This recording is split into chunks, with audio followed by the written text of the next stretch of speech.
Thank you, Girish. So, if I don't deliver that faucet the same day, somebody else will. So, I have to make sure that I deliver the same day. So, I think product is a kind of a given when it comes to e-com, and the major differentiator is the product page where you actually give them a option for the customer to choose. And the biggest differentiator or the moment of truth which you say is when you give a timely delivery. Now, how that delivery gets executed, what time is the order being taken, what time is the delivery being given, are you really adhering to the promise which you've given to the customer, is the catch. Once the order has been moved out of your warehouse, and the manner in which the delivery happens is the next point. Is your delivery boy okay? Is he given in time? Has he taken a feedback? Has he given you confirmation? So when you talk of experience, so the moment of truth from the time the order is placed on the product page to the time of delivery, that's where the actual experience counts. And I feel, if I have to do some percentages in this particular kind of thing, I think about 70% of the experience comes from the actual delivery experience. And if you can do a good delivery experience, you can expect a reorder, you can expect a word of mouth, and that's the only way e-com express can grow. Today, I think we subscribe more to Amazon because their delivery performance is excellent, and their the performance and the experience, and they've used all kinds of people. You sometimes find just like a neighbor, somebody coming and handing you a product to you. So they have somehow managed to master the act of giving it to you in the time and date where they perform. I think that's where the experience counts, Girish. Yes, and they also use a lot of proactive communication to ensure that that across all times you're kept updated. Sometimes you also feel why should I get these 4 SMSs for one delivery? But I'll come to that. I think somewhere in the discussion you will cover it, but it's all to do with the how your IT is managed. yes, You really have to have an effective IT which covers the customer's product journey from one end to the other, and he's informed it all the time. Because if he is not informed, he'll call the call center. yes, Because customers are impatient. yes, So unless you bombard him with information, he'll bombard your call center. yes, And call center is also a moment of expensive. truth. The experience there also counts. So you Yes. have to get that place also right. So it's better you give him a SMS which he may ignore, and when he requires, have a look at it rather than not do it. Anil, if I were to pick up what Colonel said, Lieutenant Colonel said, also has a lot to do with in a dense area like Mumbai, it's far more easier to achieve. But when you go beyond into the tier 2, tier 3, or even to the villages where today the growth numbers are coming from, how do you create that kind of a network which will serve a country like India? Yes, Okay. since you are from the Yeah. So being the service provider on the panel, let me take that.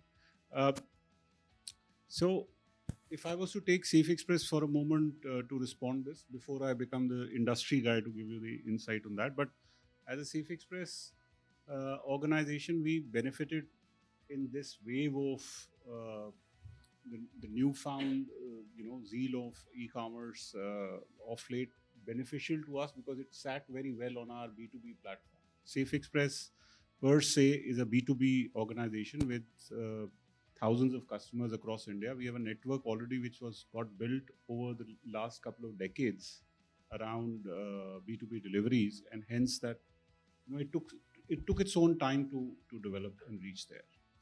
We specialized in less than truckload cargo. We specialized in express movement, or quick commerce, as you call it.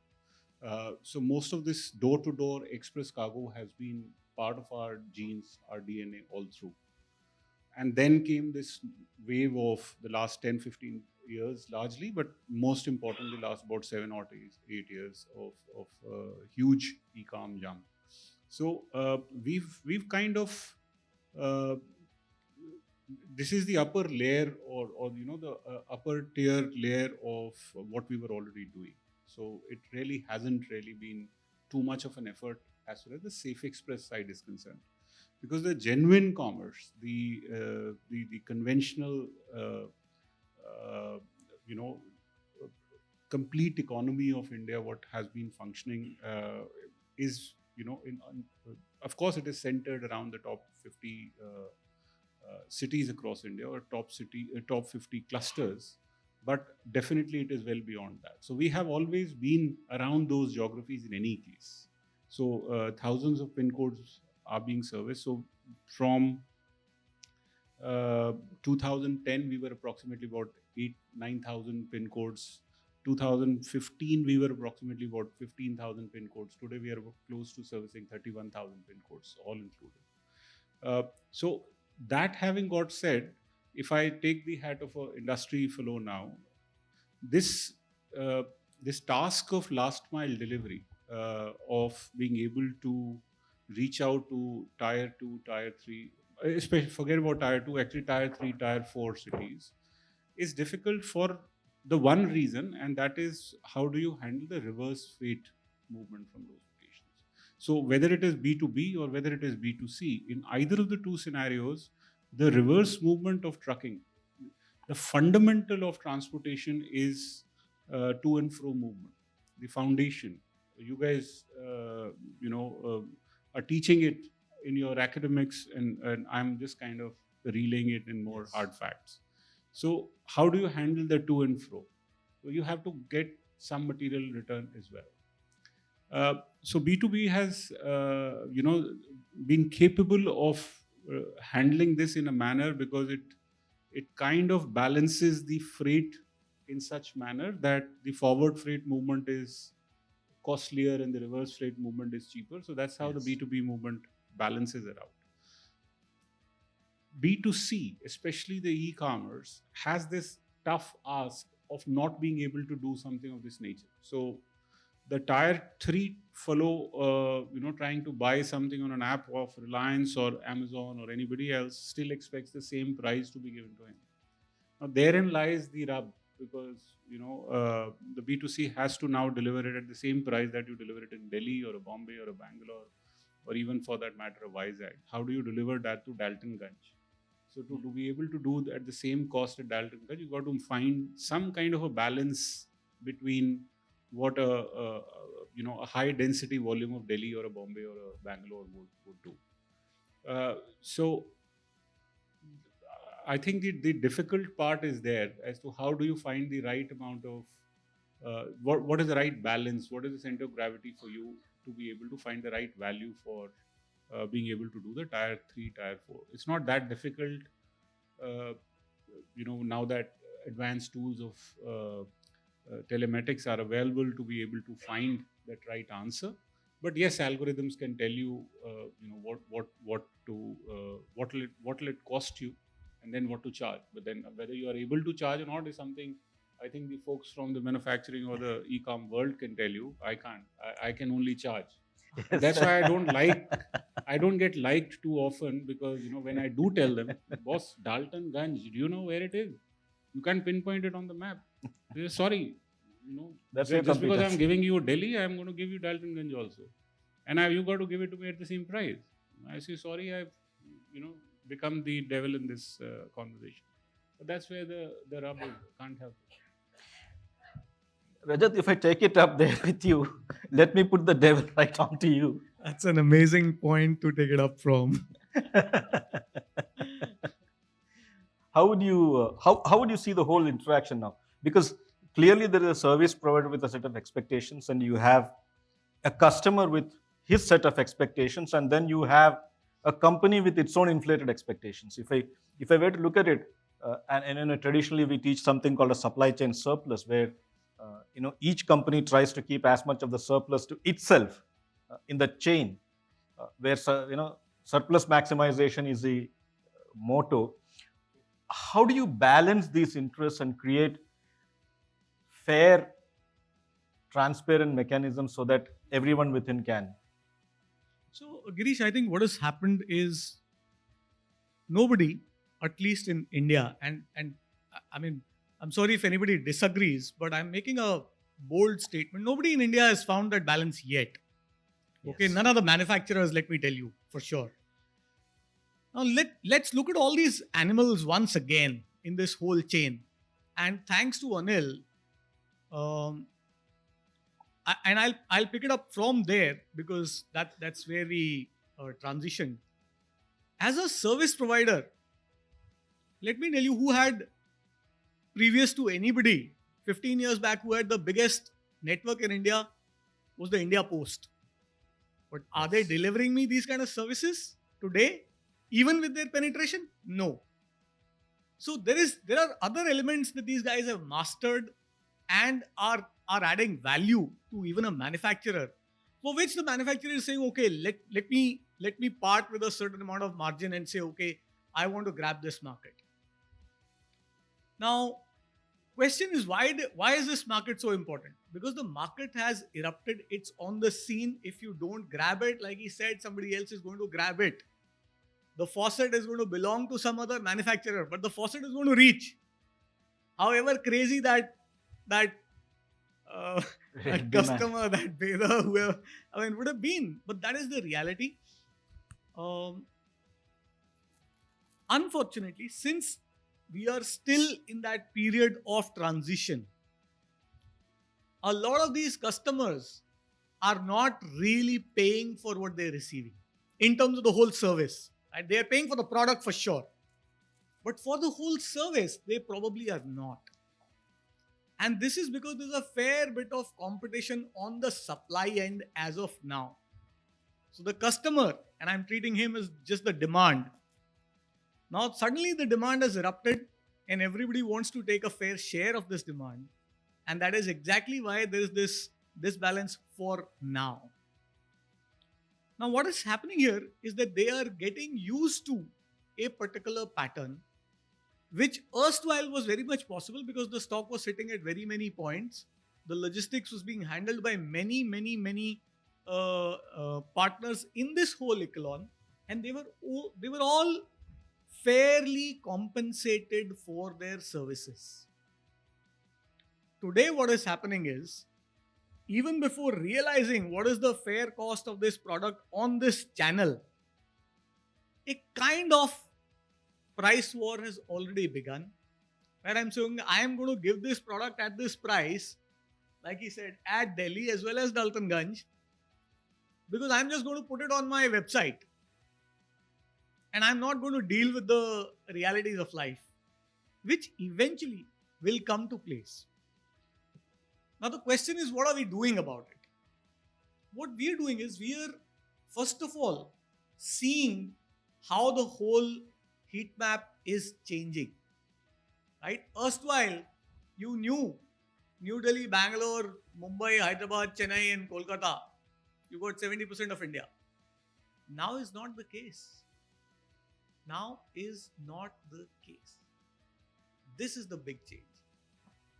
A lot of our distributors or super stockists or people who are managing our stocks were sitting in these large metros, and stocks were routed from here. Right? So for a lot of organizations who didn't have tertiary sales mapping, they didn't even know what the heat map looks like. Today we know what the heat map looks like, and we know that there's going to be a 0.2% of customers sitting in Daltonganj. We are now preparing for it. The game is always how much inventory, where, at what cost. Right? And that's the game everybody is trying to play and understand with 3PLs, 4PLs, the e-com logistics partners. In fact, I think what has happened is, and I'm going to take a minute more, but I'm going to say that the amount of visibility and communication, and let me mark this number, and we've noted this for ourselves, the amount of visibility and communication has gone up 7-fold. Right? That if I had to send one message to one distributor for one piece moving out of my system, I am sending out 7 pieces of communication today out of my system for that piece to go to this customer. That's the amount of communication. But it is also creating those USPs, like he was saying. If you can tell the customer where your product is, what time it is reaching, and beyond that, can you return it? Can you pay for it online? Can you pay for it on the spot? Can you get a refund? Can you get a replacement? Can you get a cash voucher?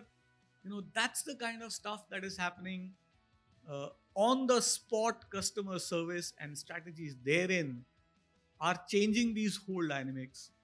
What we are still doing, Girish, is we are still playing with the age old mathematics of stock versus freight.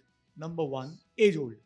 Only our level of our depth of this math has gone up because now we know where this is going to go and what is the last point that I'm going to stock it at.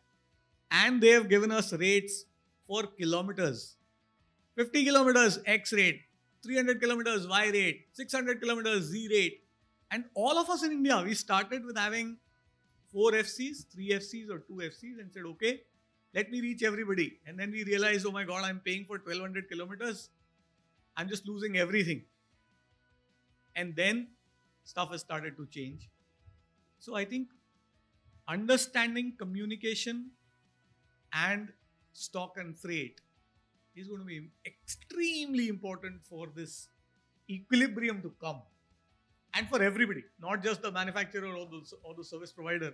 I think eventually even the customer will have to say that if I am sitting, let's say in Kolaba, I'm going to pay 25 paisa more. Or if I'm sitting in Daltonganj, probably a rupee more. We don't know. No, that is the rub. The consumer will always say, why should I pay differentially across different parts of the country? And probably that creates a kind of debranding for the organizations. Or probably what we should do is, today railways, if you buy a railway ticket, at the bottom they print out that we have subsidized you by so and so rupees. So that the consumer is aware that it is not coming free and that at any point that subsidy could disappear. Ranjan, if I were to come, you are also in a fashion industry, apparel and fashion industry, which again is prone to a lot more challenges than a traditional, an electronics product or a houseware would be. Because yours is an impulse purchase. And an impulse purchase, the reverses are also equally bad. What has happened over the period of time is that a lot of these impulse purchases have also moved online, and along with it, you created, you also had a expansion in the last mile touch points that you need to have. Question is, how satisfied are you with your partner's ability to touch the last mile? Let me make it a little bit more controversial, right? Let me stir it up. You're sitting very quiet. No, so I think it's not just about the partner. It's a collaboration, as we've kept talking about, and it's a win or lose journey for all of us. My business is equally important for the partner who is working, who is doing the last mile delivery as mine, and it's the same both ways. So we have to win in this situation. Now, the good part of it is, from a fashion space, what you look at is, and especially in our case, where the shelf life of the product is about 6 to 8 weeks, which means that we are working more on a push model, and we are continuously, the mechanism is such that when we've conceptualized the product, we knew at that point of time itself, when is this going to be launched and where all is it going to get launched. Which means that we, at that point of time itself, we know pretty much in terms of saying, when in the entire chain of my supply chain, the product has to keep moving. What has also happened is fashion in the erstwhile space, it used to be stocked at multiple points. But what we've also realized is the more you stock fashion, the more inventory you are holding, and inventory is the biggest cost from a fashion space. Hence, a lot of people after GST came in, we started moving towards consolidation of our distribution centers. But then that created another problem, because then you are also increasing your time to service to the customer. And that's when omnichannel actually helped us. We keep talking, and we kept talking about omnichannel for the last 8-10 years, but this is now a reality. In the last couple of years, 3 years is when it has started becoming a reality, and COVID has pushed all of us to make it happen. What this has done is, this has created a lot many more micro fulfillment centers for us, where we've been able to come much more closer to the customer. So today, if you talk about us, we have close to about 300 plus stores across the country of our own. And then we will have about 2,000 plus shop-in-shop partners. We've not gone to the extent of enabling our shop-in-shop partners to be able to deliver, but at least our 300 stores and 2 distribution centers is what we run from. At least now we have 302 places from where I can actually fulfill a customer's need. We've gone as deep as being available in about 100 cities in the country. So largely, you are moving much more closer to the consumer. That's the first step that we have to take. But the bigger question is, what do you stock when, and how do you move that inventory? Because uh, with the omni channel, there is another animal which has also started cropping up. Uh, in fashion, a hero product is always a hero product for all channels, whichever channel you sell it. A customer is going to buy from wherever he likes. It's not necessarily that he's going to buy from an offline store or any commerce specific channel, or WhatsApp commerce or a social commerce or a e-commerce or wherever. He will buy from all channels, and it's the same product. It's all now boiling down to the anticipation of the planning that you had done. How accurate was your demand planning in terms of being able to identify your hero product? Because from a designer's perspective, all products that he has selected, they're all hero products. That's the reason why he selected that. From a buyer's perspective, he has selected the best of the products that was available for him to select. Now what happens is, how do you manage your inventory or move this inventory closer to the consumer wherever, in whichever channel you are able to service from, is the key during the season. The in-season inventory balancing is becoming one of the most complex pieces, and especially moving inventory out of a distribution center, because that's the job. That's what they do for a living. But moving inventory out of a store, not to a customer, but moving it to some other store or some other logistic point, is a much difficult task, because these guys are not trained and skilled enough to be able to do that job. That's where the other problem starts. So it's not just about the last mile guys who are running around, but it's also about how tightly you are working in terms of the systems. From your perspective, tech has become the largest player in all of this, because it has all become a tech game. You humanly cannot possibly do all of this. You have to bring in the tech play to be able to work within your ecosystem, to bring in transparency and visibility, and be able to process quickly, because tech erstwhile, I remember the old SAP days, and where we used to process a transaction and go and pick up a cup of coffee and then come back, and the transaction would have been processed by then. Gone are those days. You have to create tech which is seamless, which is faster, which is able to deliver at that very moment, and it's also able to communicate to multiple systems, which could be your own systems, which could be the partner systems in the ecosystem, not necessarily the last mile delivery, because that could still be a level beyond that as well, and it could even be a hyper local. The ability to be able to work with multiple logistic partners is becoming a key, because you cannot have one logistic service provider being able to deliver wherever your customers are, which means that you will also have to, because you are also, as we talked about, the cost is a very, very big factor that you need to factor in. And gradually, I think the industry is coming to terms in terms of the cost. They're realizing. We've just seen some changes happening in the industry now. Return, we talk about fashion. Fashion has close to about 35 to 40% returns. That's a huge number. That means you've added so much more inventory into the entire chain, and you've added so much more cost into your overall supply chain as well.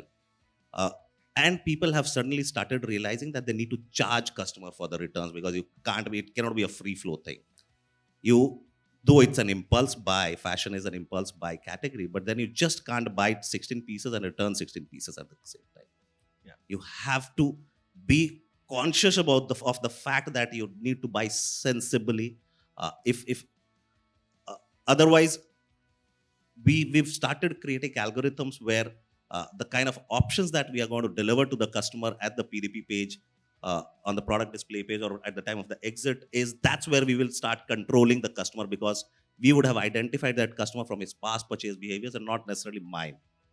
Wherever he would have bought in the ecosystem, he could have been buying from Amazon, he could be buying from Myntra, he could be buying from Flipkart. Wherever he would have bought, we would still get some information in terms of saying, be able to create a profile of that customer in terms of saying, how is this customer behaving? And then get that data to be able to get two things. One is commit a timeline for him in terms of when we would be able to deliver to him. Second is, basis that profile, how do you want to play with that customer? Whether you want to give him a COE option where you have the biggest RTO, uh, where the customer has placed an order, he's not even willing to take that product, or maybe even communicate to him at that point of time itself, saying, if he's a high return customer, how can you communicate to him at that point of time itself, saying, hey, this is the cost you will have to pay if you return. It's also about bringing those matrices in the game, because you can't keep burning money. Commerce specifically could have been a game of acquiring customer, reaching, but then at the end of the day, the industry has to start playing a much larger role in terms of shaping it right. Yeah. This has started happening globally, and it has to happen here as well. Yeah, Deepak, here's an opportunity. He talked about collaboration, and we talked about customer needs. How real is this collaboration, and what do you think what is your wish list when it comes to collaboration? Because I have my own opinions on the whole collaboration issue of it when I talk about, any service provider, manufacturer, negotiation. There's a lot of arm twisting which goes on. Collaboration is something that's euphemism, but so I want to be a little bit more intrusive now. Sure. No, I think I agree with you to some extent on the point of arm twisting and all of that between the customers and the service providers. So now I talk about the service provider, Shadowfax.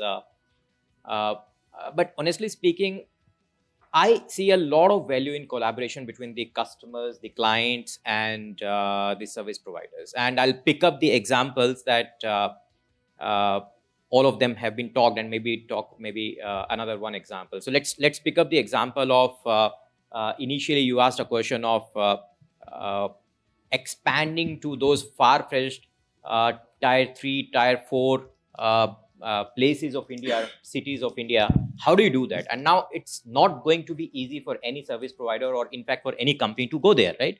Because it's extremely costly to go there. Now, we can talk about using Safe Express, or we can talk about running the trucks there. But as sir highlighted, that return logistics is always difficult. But more than that, it is about the fixed cost of setting up an operation in a small village in, let us say, Meghalaya, right? So how do you set up your operation there so that you can deliver to your last mile consumers with the same set of service that you can deliver in Mumbai, right? So it's extremely costly, and that is where the collaboration for me with the clients is extremely important. Now, if our clients in Shadowfax can collaborate well, that okay, this is what we can do to give you a certain minimum threshold of volume that you can do in those far-fetched areas, or this is something that you can do to serve my consumers better.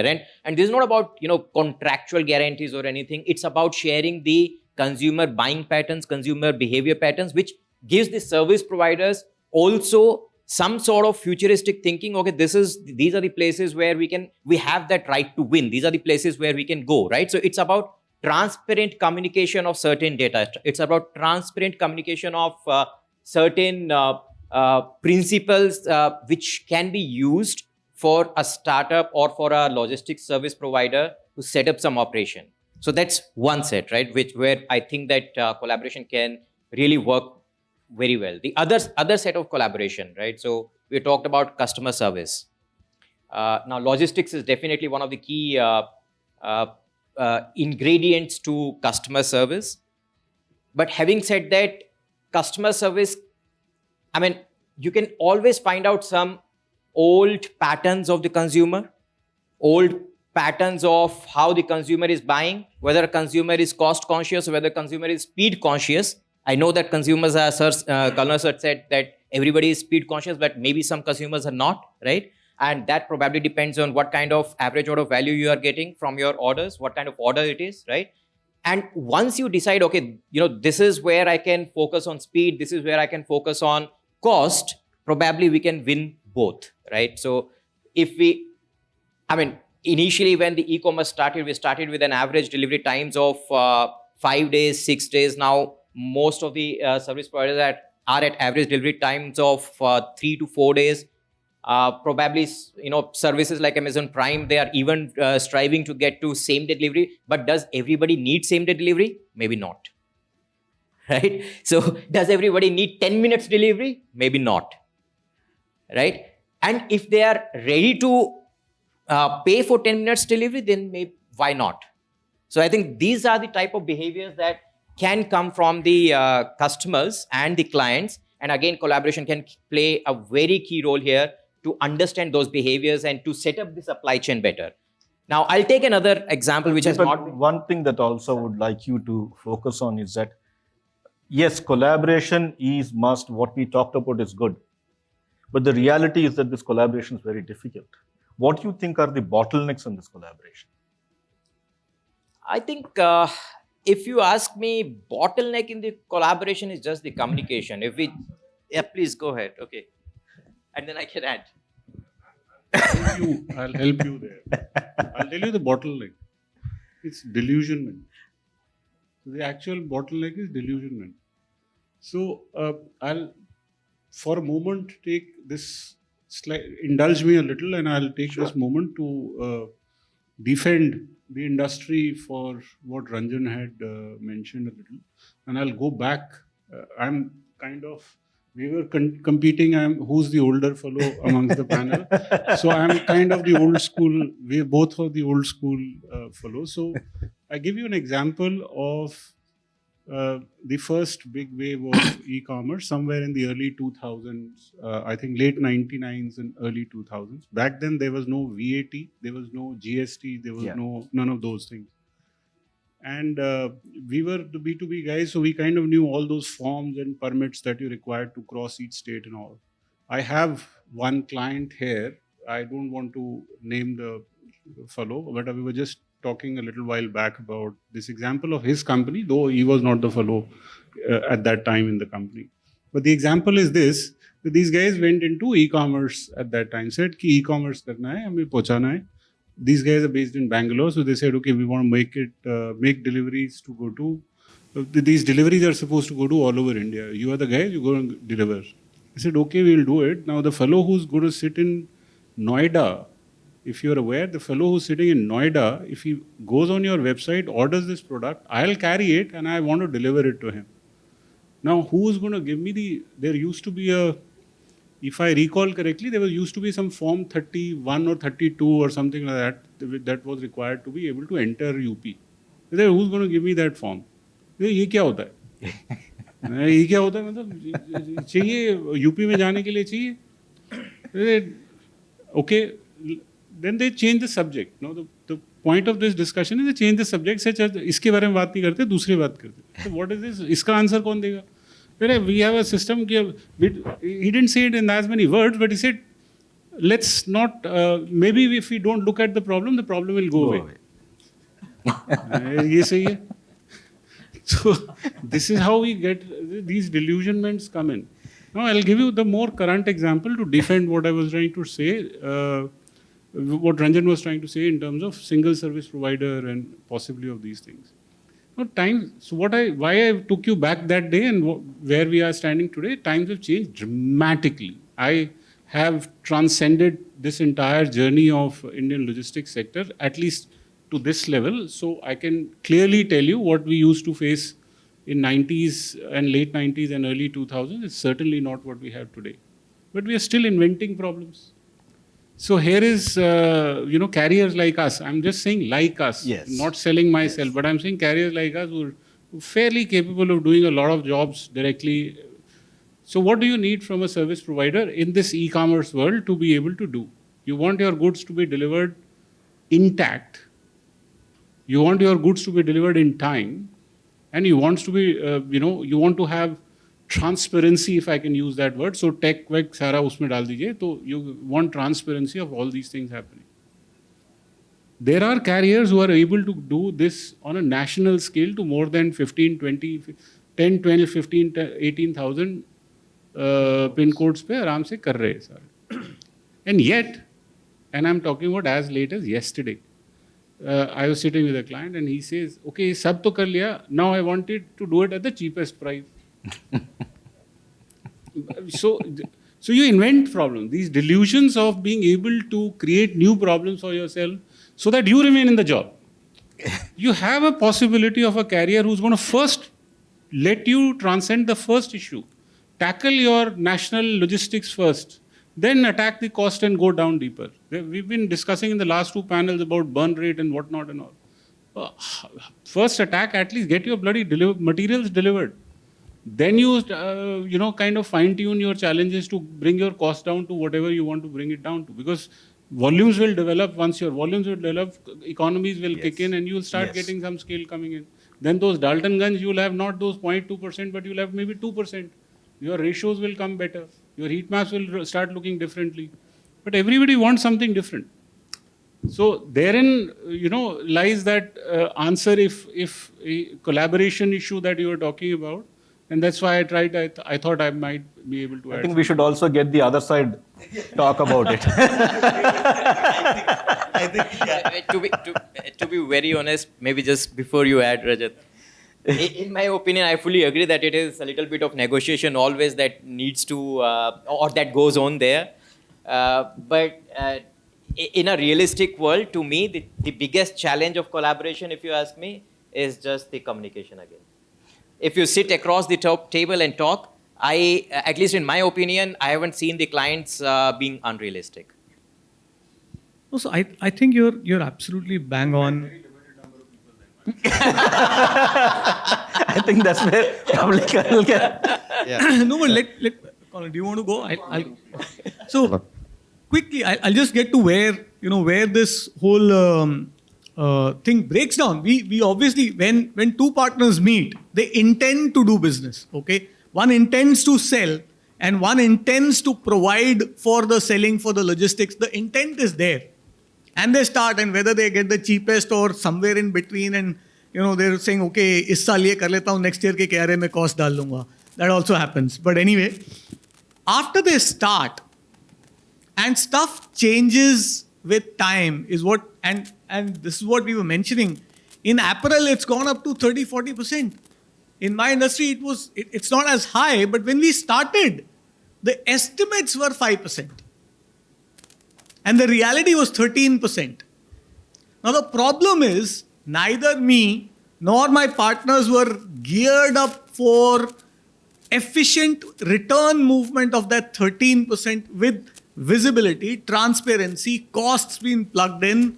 And that's where things start to fall apart. When the things start to fall apart, and now the partners want to safeguard themselves, is where the stuff starts to I'll come to that. get derailed. Yeah, like of course, for us, delivery is the most important. What happens is when you talk of disruptions, the disruptions came maybe first when, for example, Jio came inside, the costs of the telecommunication dropped drastically. Yes. So similarly, when Amazon came in, they have started giving such level of service that was not quite possible by the other players on ground. Now, what has happened in disruption over years, not in supply chain or anywhere, the customer has got disrupted. He has started asking for the moon and at the cheapest cost. Now, if you charge for delivery, customer does not come to you. Much that we know that we are burning money, nobody in the e-com business is really making money. Nobody is. It is because we are trying to please the customer at our cost. So, when does the customer mature? When can we get to that level where Daulatabad or Daulatganj customer starts paying that extra 2 rupees? I don't think we are going to see it ever. Probably what we need to do is that find a way how we'll reach there. Technology is one. Collaboration within the service partners, we will always talk about it. Never happened. We used to always say compete in the front, collaborate at the rear. Yeah. Nothing of that ever happens. Because we all are running our own business. What is happening in the service providers also is that they know there are two winners for them when they approach the customer, cost and service. So they give you ambitious TAT timings which they don't really match up. These TAT timings are posted on the product page. When the customer does not make it, he makes our life a miserable mess. So what do? Get back to the service provider, you scream at him, you have your reviews, you're banging him left, right and center. And there's no fun in functioning. This was not there about 5 or 6 or 7 years back. We used to enjoy working with our service providers. Now it's not the case. Now he doesn't bring back a product properly for whatever reason it may be. We debit the money to them. It's a complete cat and mouse game. Rather, there's only a cat, there's no mouse anymore. The post service provider is being had left and center. It is a fact that, I mean, I'm seeing it. I sometimes wonder how these people are surviving. The contracts are written in such a manner that, and they're signing it also, that we find that how are these people making money at all? Is it through volumes? Is it through cutting through your margins? Or is it just that you're burning cash? We know of companies who are surviving purely on funding. They got volumes, they got top lines, but are they really making money? So I don't know if Deepak is going to give a solution, please. Not a solution, but just a suggestion, I guess. First of all, we are signing it because it's a competitive world out there. Somebody else will. Somebody will sign. So if I don't do, somebody will sign. Somebody will bell the cat. Exactly. But honestly speaking, I think the solution also should be between us only, right? Because in my opinion, what we all need to do is we need to all find out the common grounds, right? So for you, high return rate is a problem. For me, debit is a problem, right? So now question is, what is the higher common objective for both of us is to reduce the return rate or to reduce the fraud which comes in that return rate. And how do we work together to achieve that is something that we have to find out. I know speed is one problem, but can higher speed reduce the return rate? If answer is yes, can it be a common objective between the two, and can we share the profit coming out of that is the question. Can you make a configuration of the service providers who are in the e-com industry? Share areas. Say that you're east, you're west, you're north, you're south, you're 4,500 pin codes, you're 12,000 pin codes, and you have rates which you all agree within yourself that this is going to be the rate commonly. That'll be a cartel. Yeah, it's a cartel. Because unless you do that, this is never going to end. In fact, today in this panel, we wanted to have someone from India Post, and we approached the Chief Postmaster General, the Postmaster General hierarchy, but you can see them. So I think that speaks. The person who can deliver it is not interested in that whole piece. And while the rest of us are all trying to figure out how do we maximize it, I want to throw it open to you so that you can also be a part of the fun. Yes, anyone would like to have a shot at it? Maybe we'll give you a clue. E-commerce is not free commerce. Yeah. There are consumers here. All of you are. No questions? Interesting. Let me ask another question. Would you like to pay for your deliveries? Yes, that's a good question to ask. A show of hands, how many of you would like to pay for your deliveries? 1, 2, 3, 4. I remember in my previous company when we started the cold. Service providers definitely should. No. That's not the question. The question is, would you like to pay for your deliveries to me if he is giving you a free delivery? Will you pay me if he gives you a free delivery? That's what is happening in this. Why would we pay you if he's giving that's exactly what is happening today. So somebody, like we said, somebody is picking up, somebody is selling a dream, somebody is coming and saying, before you go to bath, tell me which faucet do you want. I'm going to come and give you a bath. I can draw a parallel. See what happened in my previous company when we started doing the cold business. So cold is very expensive. The whole cold chain management is very expensive. But nobody is willing to pay. We had this whole line of Waitrose which was coming to us from UK. Lovely products, but you're not willing to pay for the price of it. So either you sell them at loss just for your USP, saying that you're a Waitrose customer, the only store in the country which is selling Waitrose product. But if you don't pay, then what do? You gradually shut it down. So I hope the service providers are not going that way. I think cartelization is a better answer. Let me add to that. So in terms of paying up, I don't think we are not paying for deliveries today as well. There are minimums, even if you go on Amazon. If you have a minimum basket size below a price point, you will have to pay for it. Even Amazon charges that. If you go to Myntra, they charge you. So do we. And gradually that price point is increasing over a period of time. It's the first experience, because what we've realized is you have to give that consumer some time for this to sink in and where it is not pinching in. Just giving you an example, we started charging for any bill value which was below 699. Now we are talking of increasing it to 999. Because now customers don't have a problem in paying below any bill value which is less than 699.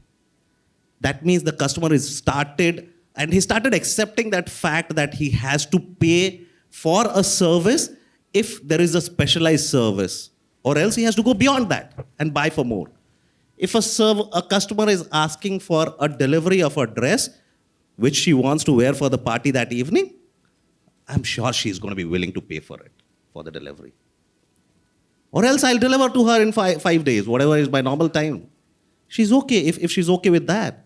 So if there is an element of ask which I have, gradually the customer is moving. And as an industry people, and someone will have to take that bite. We've just seen very recently where people have started charging for returns. I'll not name the brand. And this is going to become a reality. So I don't think that customers are not going to pay for deliveries or they are not going to pay for returns. They will pay for it, provided you position it right. And also there is a conditioning which is going to happen and people will start following. Every other e-commerce will start following because everybody is waiting for someone to take that lead. Someone will have to take that lead, will have to bite that bullet one day and start that, and it is eventually going to happen. I'll again go back to Anil's discussion about multiple service providers. And I'm sorry, Anil, this discussion we will continue to have and we will continue to fight about it. But why would you need multiple service providers? As a business, let's accept the fact we are all under tremendous pressure from a cost perspective. It's not something in terms of just about reaching to that customer. If Anil doesn't do, someone else is going to do it, as we've all been talking about, right? Which means someone is there who is also building for that service, who is going to deliver. Which means that now the customer, in this case, the brand or the manufacturer, they have a choice. They have an option of moving to multiple partners who could possibly deliver for the same service. The second is also, as a brand, I will also have to de-risk.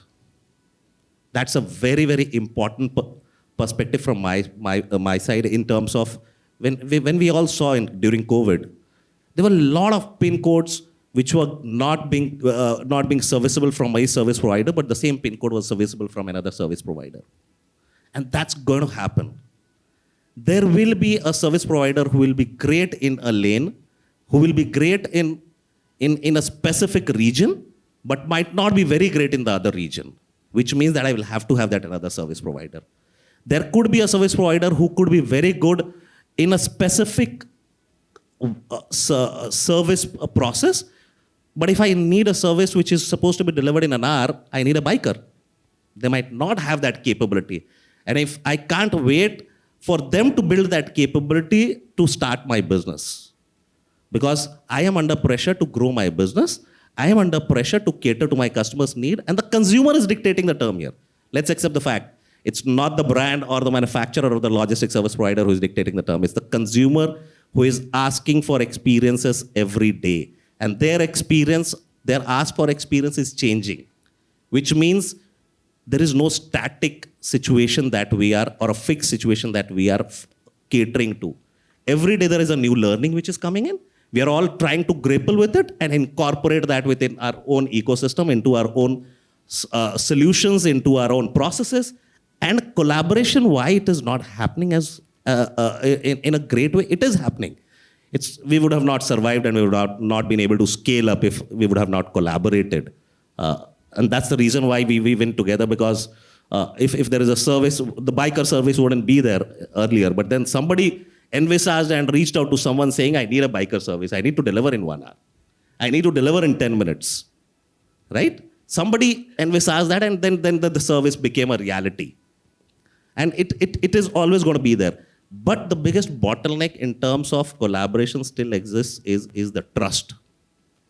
The trust factor between the service providers in terms of saying, how do I trust about my data? Because data is the biggest animal, and that's what we are all fighting for. The data point is the biggest piece that we are all striving towards. Who do I share that data with? In what shape and form can I share that data with? How good are you in terms of aligning with my objectives as a brand? If we are aligned to my brand's objectives, then obviously no matter how small you would be, I will start working with you to collaborate. We've all started working with a lot of young startups, right? And that's the reason why we have so much startups in the ecosystem. At some point of time, somebody or the other has taken that risk, right?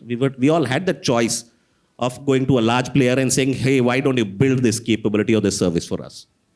But that's the way how we build this economy.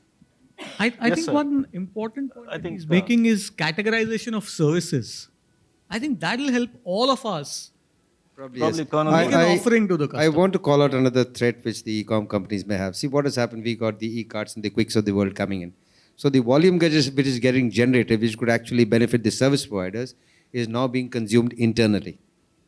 And this is coming from that one thing which is called trust. How is it that the e-com companies are building the trust? Trust is here purely your adherence to your commitments which you have given us. Because that is our promise to the customer. Your commitment is our promise to the customer, and as long as we meet the promise to the customer, we will continue to serve that, work with that partner who's giving us this service. So now today, in Reliance, we have started a company which is called Quick, which is delivering to around 14,000 odd pin codes. E-Cart is doing this service. Amazon has got his own.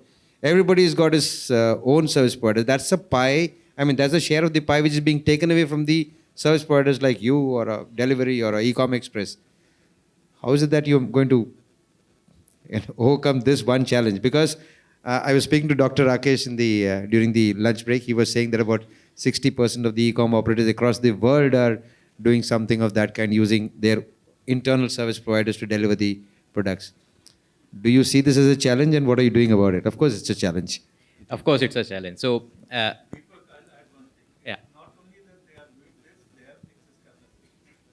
Yeah, they have excess capacity.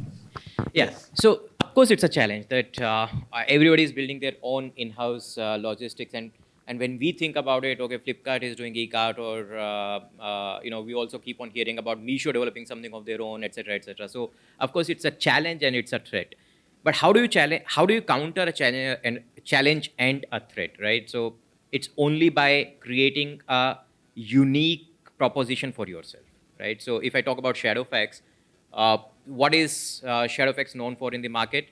Shadowfax is known for cost, right? Now, if question is, if that is a unique proposition, can we make something incremental so that we become cheapest in the market, but while still giving the competitive service, as you said, so still ensuring that all our customers, whatever trust we want to build, by giving the adherence to the commitment that we have given to the platforms like AGO or Flipkart, we serve everybody, right? So that is first thing, that you build a uniqueness for you, unique competitive advantage for you versus anybody else, whether it is any other competitive player in the market, or whether it is even the in-house logistics service of the market of any other company. So what is your competitive advantage? First of all, you need to build that. Second, what you need to do is ensure that you really run behind that competitive advantage and expand your reach. So Safe Express is present in 31,000 pin codes. Today, I don't think any of the company is present in those 31,000 pin codes. And even if anybody wants to do that, if Meesho wants to do that, it's going to be very, very costly for them, right? So reaching to that far tier 3 or tier 4 or tier 5 city is not going to be cost effective. So the question is, what do you offer to already existing companies? You offer a much cheaper reach to all those far-fetched pin codes, right? So you need to understand your competitive advantage, and you need to club that with the reach that you can offer, and you need to build on the scale. That's what I would say. Yeah. Yeah.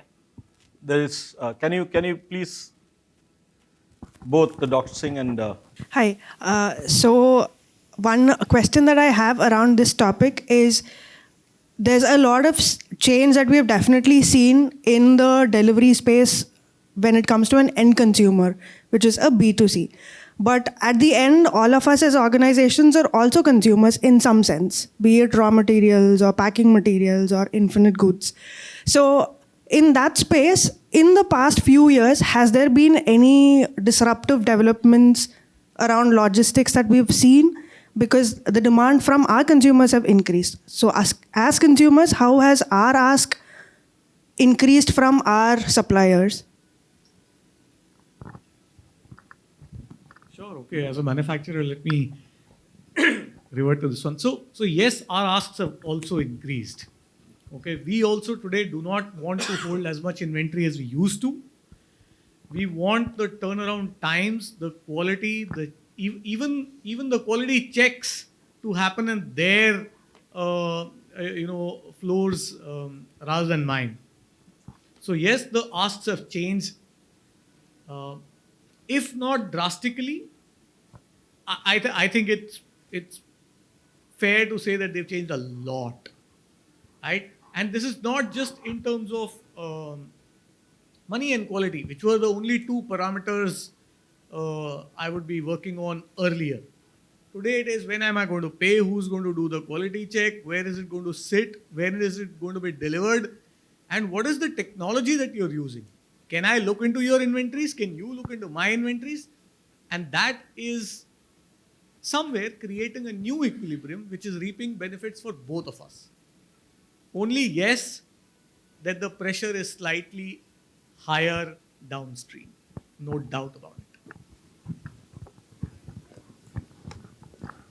On the same point, from a transporter's standpoint, if I can tell you, not really a disruption. I don't want to use that word with some liberal, offtake. But what I have noticed as from the transportation standpoint or the logistics service provider standpoint is this new style of inbound deliveries that is happening, which is appointment-based deliveries.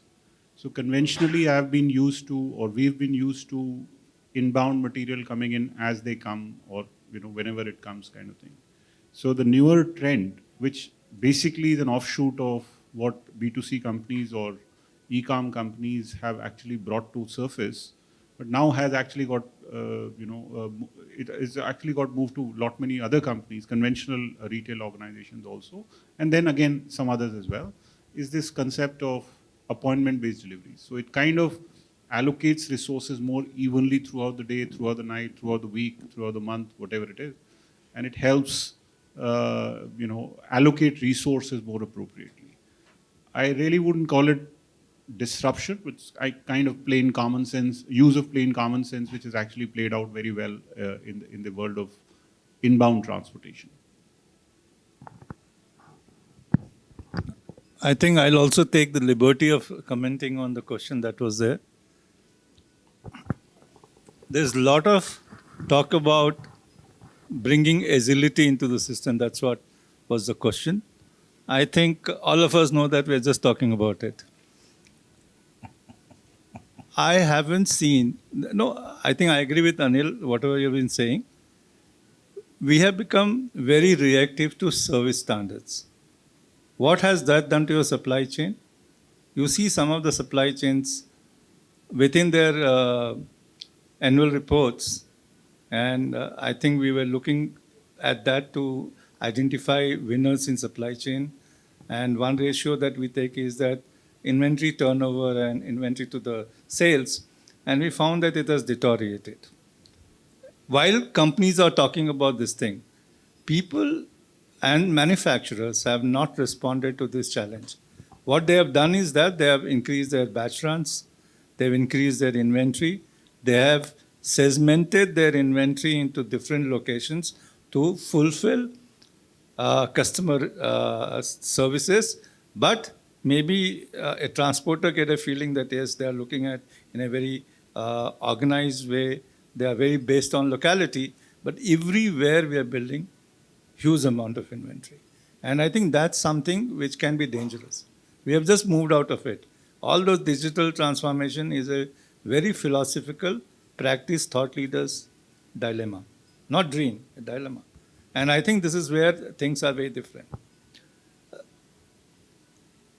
Unless you move towards a very agile, well collaborated planning come execution framework, which essentially all of us know, SNOP, IBPs of the world.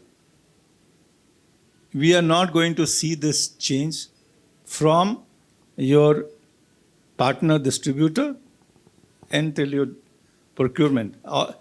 Procurement, nobody claims to know their clients beyond the tier 1. No visibility, no company. Very few of them can claim to have. Meaning that we have still not inched. It's a uncertainty, and I also think we use disruption very liberally just to say that we become agile, which is not so true. We need to really plan for uncertain. Look at this. We've been seeing people selling solutions, and people have been still buying APOs. When you have dynamic solutions which can give you scenarios to even understand inflation and other things and plan better. So I think we are still not there. I think I can take this liberty because we have been talking to a lot of you like this out at our platform, so we understand few things and we bring things. Bringing agility into system, and I'm not saying there are no firms. Firms which are able to bring huge amount of reduction in their planning buckets, and they don't plan for the 4th buckets, have done well. And I think a simple survey of why does your 4th bucket becomes heavy, and if it doesn't become heavy, you're agile. And not many people can say this. I'm not talking about modern retail, where retail is a reaction, but still it has its own challenges. So there is a lot to do in planning than we have thought. In fact, disruption says planning is dead. Amazing. Forecasting is there. Amazing. I think forecasting is to forecast uncertainty, not to forecast certainty. That's replenishment. So these are few challenges that happen. So that's to this thing. Coming on the last mile delivery, I think one comment that I see from a strategic perspective is that a lot of us look from our own sphere of influence, and hence our strategies are justified. Right? It's just our business, our sphere of influence, our cost, our reach, and we are very justified. I think that's correct. But given the multitude of the scale, I don't know whether I came a little late, Anil, but you were talking when we were discussing this on this thing. Given the scale of locality-based planning that is required for last mile delivery, what are we talking about? Even the traditional system goes to the distributor, and beyond that, it is black box. How do you really look at it? Now, these are challenges, and I think last mile players cannot be just transporters. Last mile player cannot be just warehouse this thing. Last mile players have to be 3PLs. And the future, I think my belief is that the time 3PLs realize that we don't need to wait for these guys today, let's build capability, let's integrate a collaborative framework of using like somewhat even Reliance Retail does in a way, of using Kirana shops, using blocks, and using post offices. I disagree with my colleague there. He says that I think you can just go to a postmaster today and he has the power to take a decision. That's the kind of flexibility that has come in government. What we want, we are always, we want to go to the secretary of the post office or the postmaster general and make decisions. Those things are gone. No, I was talking about inviting them for a... Yeah. So what happens is that we also have to get out of our ways of getting in touch with government. A very collaborative insight into this. 30,000 pin code is a must for you to be profitable. You don't have it, you're not into the business in next 10 years. That's what I believe. And this is where scaling up is amazingly important for you. Collaboratively, jointly, create that economies of scale. Yes, I think Ranjan was talking about that's important. You have to see who is good where. That's the scale that you have to create. But someone who can reach that scale can also partner with them to see that, okay, this is how we do. Platforms, the debate came when e-commerce came into picture. When we're talking about portals, market maker, product and service providers. One fundamental challenge that was there was that all these different connotations that emerged first never looked at the overall transaction cost. Just looks at the reach. I said in the morning, if you don't have the reach converting into revenue, your richness also can be wiped out. So I think e-commerce evolution is an important way of redefining the whole logistics. First, mid, last miles. And I think this is where I feel that DHL e-commerce, Safe Express, Mahindra Logistics have an advantage, but they need to have the courage to invest for next 10 years. And this is where the challenge is and the trend is. I think I'm seeing that has happened elsewhere, and all of us agree that why FedEx or others are really emerging powerful. In India, this is what it is. Why would a company like Reliance invest asset specific into Quick? Only because the transaction cost of doing business with you is much higher than doing in-house. Anything which is in-house is costly. Any is costly, but if you compare, you see this way, then there's a lot that needs to be done. Thank you. Thank you very much. I think our time is also indicating that we are up. I thank you very much, and I also think we achieved our objective, keeping them awake. Yeah? Thank you very much for taking time off. I would like to present each of you a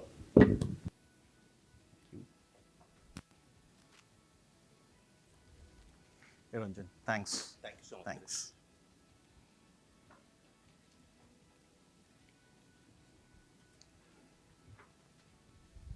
Sorry. Hey, Rajat, thanks. Thanks for coming.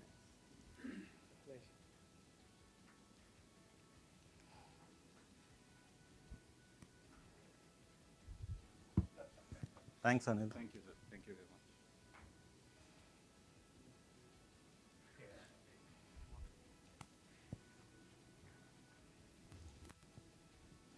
Thanks, Colonel.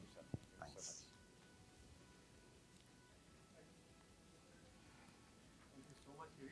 Hey, thanks, sir.